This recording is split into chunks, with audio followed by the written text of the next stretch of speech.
It's Friday, which means it's time for some fishy memes. But this week, we thought we'd do something a little different. So instead of sharing funny images of fish, we're gonna be talking about one fish that might be the most memed animal in existence. This is our Good Friday Blobfish edition. The blobfish is so infamous online that there are hundreds of thousands of results for just the word blobfish alone. And it spawned everything from Minecraft mods to NFTs. There's even an entire community of blobfish fan art. But the internet has also done a number on how people see these animals. Many viral images of blobfish don't look anything like real-life blobfish. But why? Well, because they are based off of this image taken in 2003 by a pair of Australian anglers during a deep-sea fishing expedition. When they reeled the blobfish up to the surface, they said that it was unpleasantly squishy, hence the meme was born. But you know what? I don't care if the blobfish looks like a giant pink blob of lard or a melted candle. It's got my heart, and here's why. Hi, I'm here with Minute Earth. You may not think a blobby, pasty-colored fish could be good-looking.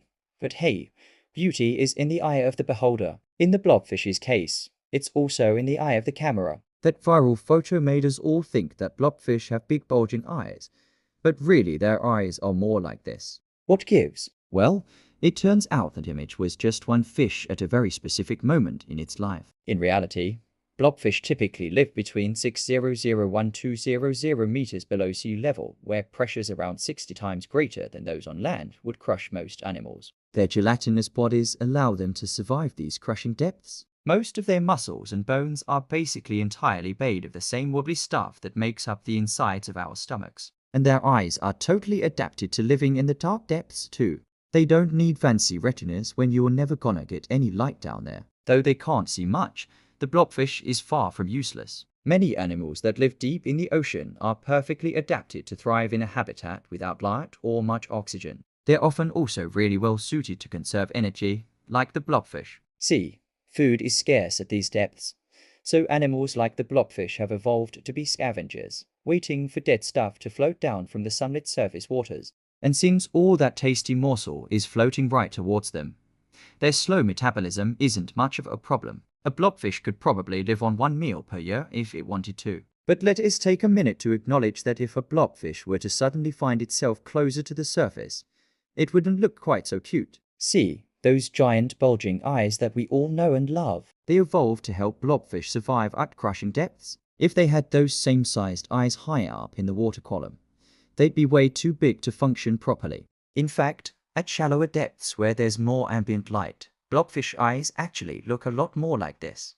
And while we're at it, let's debunk another common blobfish myth. Since they're found at such great depths, people assume that blobfish must breathe differently from other fish. Like maybe they use gills to absorb oxygen from the water around them, which is how most fish breathe. But now, blobfish have lungs instead, kind of. They're called swim bladders, and they're basically modified sacs that they fill with either air or a gas called methane sulfide. This allows them to control their buoyancy and hover around the same depth without expending much energy. And sure, you can make fun of their lack of proper limbs, but try swimming underwater without legs. It's not easy. Just ask this guy. So in terms of its appearance, the blobfish is just a product of its environment. Its overall shape helps it withstand extreme pressure. Its big eyes help it see in the dark, and its swim bladder keeps it from wasting precious energy. No parts of this fish are useless. But perhaps even more surprising than the blobfish's biology is its recent history. See, for all its bulk,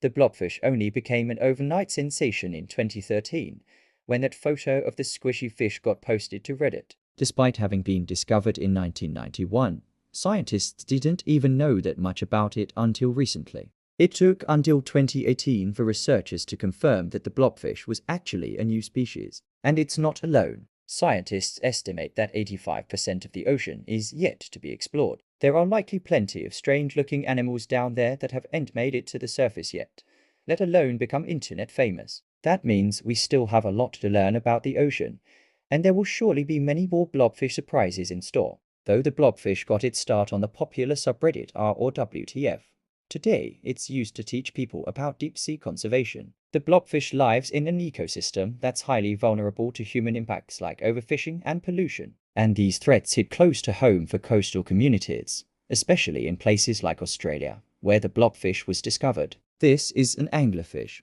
a relative of the blobfish that lives much deeper than the blobfish does. But when there's less fish around, the blobfish is often the first to feel it. By educating the public about how fragile the deep sea is, groups like the Australian Marine Conservation Society hope that people will work to protect these animals before it is too late. Maybe one day we'll even catch them in their natural habitat doing something cute, like making silly faces or playing hide and seek. We've already seen the evidence. People just need to look a little harder. Just last year, a team of marine biologists used a remotely operated vehicle to explore an area near Tasmania known to have lots of blobfish. Over the course of 8 dives, they documented 47 blobfish in the wild, but in photos, the fish always looked more like this than this. Turns out that our favorite blobfish face is actually just another adaptation, helping them blend into their surroundings. You see, the blobfish is kind of translucent, so when it hangs out at its usual 6001200 meter depth, light filters through the water above and below it, turning the blobfish into a little underwater magnifying glass. It essentially disappears, except for its big black eyes and dark outer rim. This helps hide its outline from predators, but it makes for a pretty adorable blobfish meme too. There's a lesson in here somewhere. Something about cuteness being in the eye of the beholder. But honestly, we can all just agree that the blobfish is pretty dang cute. As for the fish that started it all, that famous blobfish was captured in a fishing net, but it wasn't killed. The fishermen released the blobfish back into the depths after taking their photos, but sadly, it probably died on the way back down. See, the tissues of deep sea animals are adapted to survive crushing pressure, not the sudden drop in pressure that happens when you bring them to the surface. In fact, deep sea animals suffer from something called barotrauma, which is basically the opposite of decompression sickness, or the bends, which divers get. And while the bends can be treated by bringing the diver back up slowly, the blobfish was doomed once it left the safety of its home. Some fishermen try to avoid barotrauma by giving fish like the blobfish smaller, slower ascents. They will put them in containers full of seawater and then attach that container to the side of the boat. That way the fish get to rise more slowly. Ultimately though, the best way to prevent barotrauma is to keep the fishing nets away from the blobfish habitat. And hopefully someday we'll get there. So if you enjoyed learning about the blobfish today, consider donating to our friends at the Australian Marine Conservation Society, who helped inspire this episode. You can find them online. They do a ton of great work protecting the unique wildlife of Australia's oceans. As for me, I learned something today. I now know that sometimes an animal's weirdest features are the ones that make it seem the cutest. Thanks for coming along on this journey to understand the weird and wonderful world around us. If you liked this episode, be sure to follow us for more.